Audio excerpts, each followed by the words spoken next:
thank you all for coming. Thank you out in the county offices and the HDCs and at our juvenile facilities and at our nursing home and at our state hospital and all over DHS in the state of Arkansas for joining us today for our next Let's Talk Integrity and Ethics session. And today we're going to talk about privacy, we're going to talk about breaches, and we're going to talk a little bit about what happens when you learn something interesting at work and whether or not you can talk to people about it. So it's pretty upfront.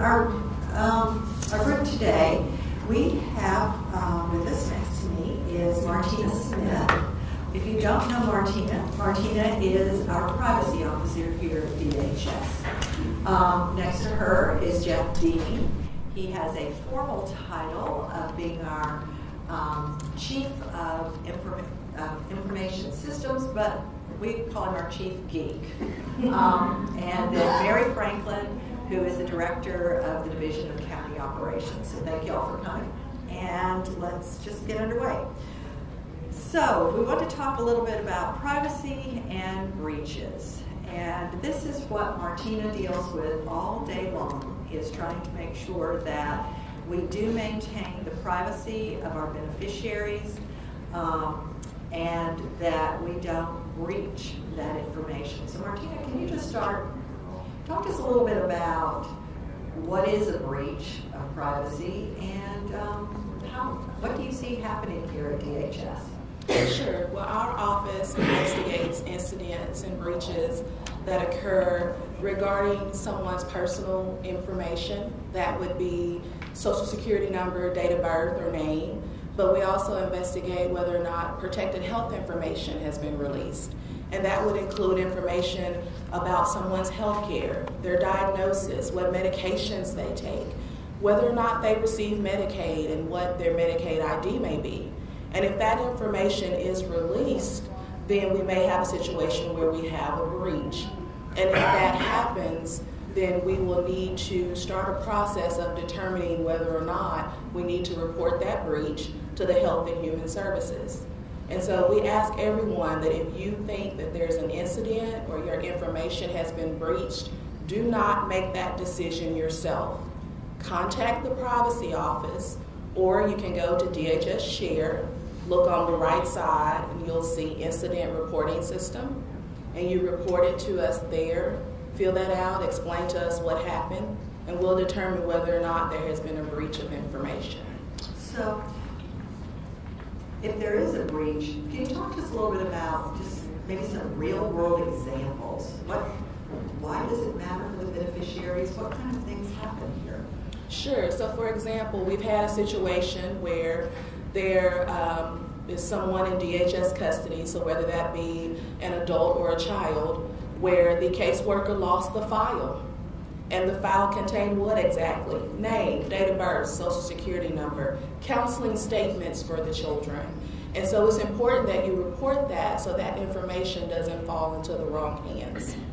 We've also had situations where an employee was attempting to send Medicaid ID numbers and names to another employee at DHS. So for example, I'm attempting to send it to Mary Franklin, but of course the email ID or address populates and sends it to Martina Franklin, who is not a DHS employee.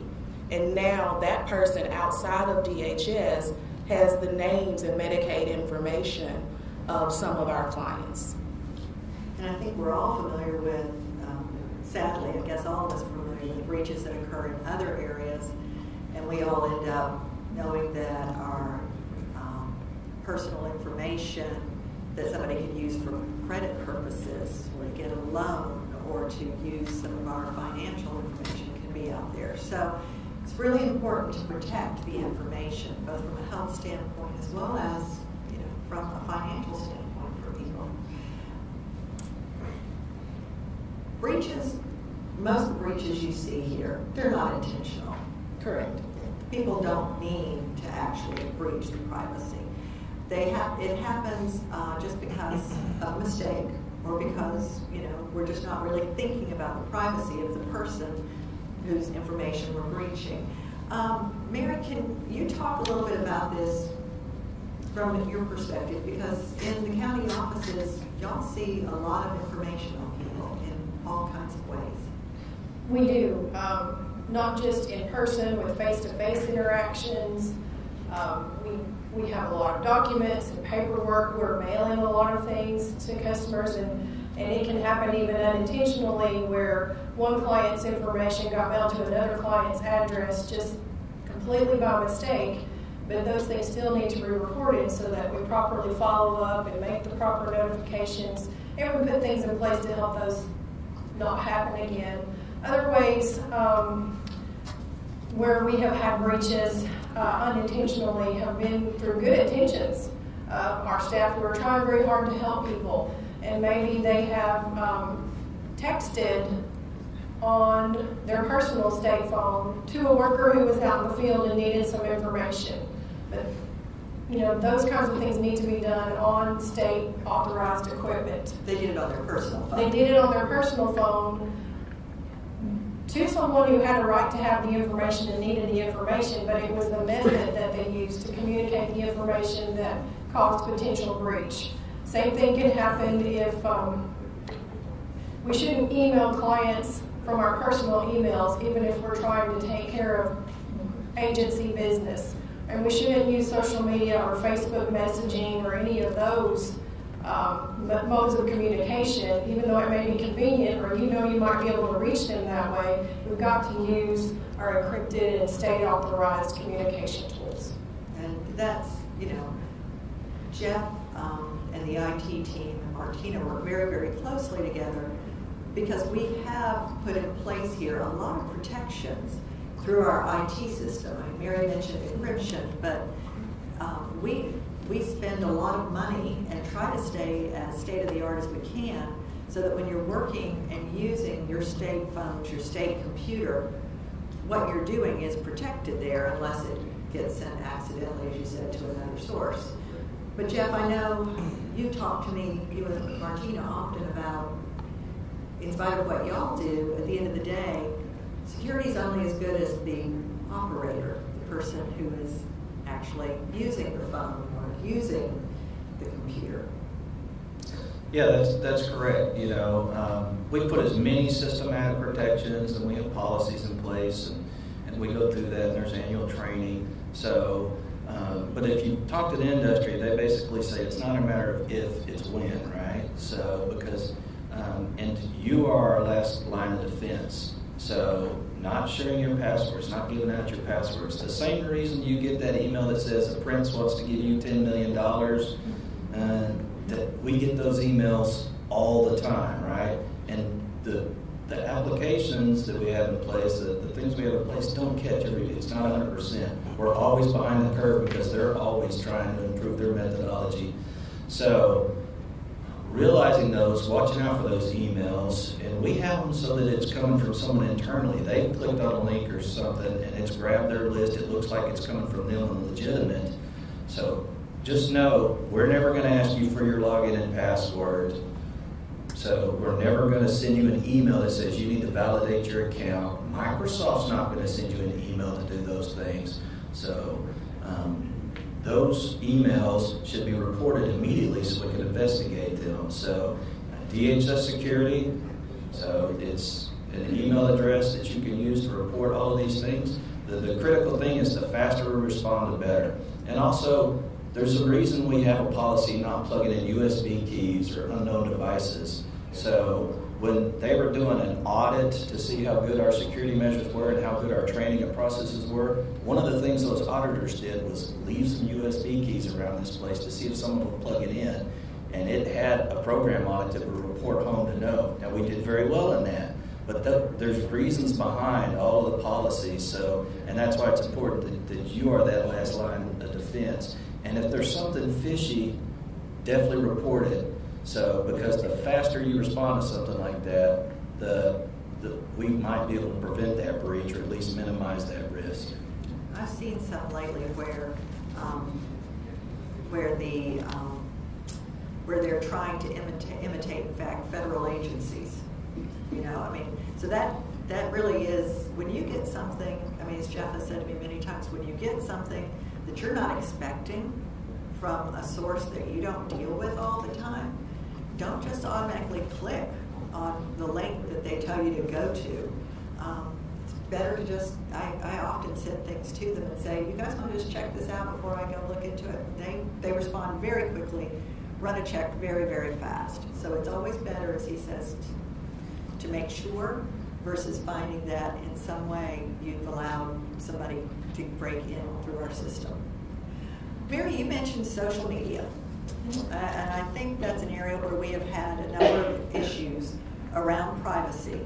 And if you and Martina could talk a little bit about social media, some of the things that people need to be careful of when you're on social media. Right. We all know that our clients' information is private. We shouldn't talk about it with people who don't need to know it. And we definitely shouldn't post things publicly that can be associated with the client, or even if we don't use the name, but it's a situation that people won't recognize. We just have to be careful and not discuss that and disclose those types of things through any other outside media. And we've actually had incidents where people have taken photos with foster children, with people in our HDCs, and then posted them on their Facebook pages. And so now you've identified to the world people that are in DHS or children that are in DHS custody, people that are in our HDCs. And that's not something that we want to do. We want to protect their privacy. And people don't mean anything harmful when they do that. But it actually is harming. And that's what we have to be aware of around that. And that kind of brings up the inclination, because you do have access here to a lot of information about a lot of people. So let's talk a little bit about accessing information about people you know or on behalf of someone else, what goes on around all of that. Well, we should only be accessing client information that we have a need to know in the course of doing our jobs. We might have a neighbor or even a relative that may receive benefits, but we should not be going into those case records. If it's a relative, even if we do that type of casework, we have rules and policies in place in county operations where our staff know you should not be even looking at your own public assistance case or the case of a relative or anyone that you have a close personal relationship, which could make your objectivity come into question. It could make it appear that we were doing things that were inappropriate even if that we didn't intend to. So we're very strong in our messaging around that in county operations because we do have access to all kinds of information. You know, current and former clients. Mm-hmm. You know, it seems pretty, when you step back and think about it, it seems fairly obvious, but just think about a situation. You are here at Central or out in the county office and you see a neighbor coming in and you're like, oh, wonder why she's here. So you see that she goes to visit with someone. You're not supposed to go ask your colleague, your coworker, right? Why was Mary Jones in here today? What does she need? What's going on? Or even separate from that, maybe you don't go ask. You're not supposed to go home at night and sit over the dinner table and say, by the way, I saw Mary Jones. She was in the office today. Oh, why was she in the office? Well, I don't know. I'm thinking they might be having some issues. You know, that's their privacy. And like I said, no harm is meant, but we have a special obligation here because of the work we do and because people come to us because they do need something, right? So we have a very special obligation. There are a lot of laws and policies and rules, but at the end of the day, we want to treat people like we expect to be treated. We want to make sure, just as we want our own privacy protected, that we're protecting those of the people we're serving in that way. Behind every document we process, every case we hit the submit button on, there's a person or a family, and we just need to do the right thing in in all of our interactions for the people that we serve. So anyway, it's a very serious obligation. We know you all take the annual HIPAA test online, but we wanted to spend a few minutes just talking about it a little bit more from a personal perspective, because it's both computer security, but it's also security and the protection of the privacy of the people we serve. So once again, thank you for joining our ethics and integrity talks, and we really appreciate all the work you do and all that you do here to make sure that we do maintain that privacy. Thank you.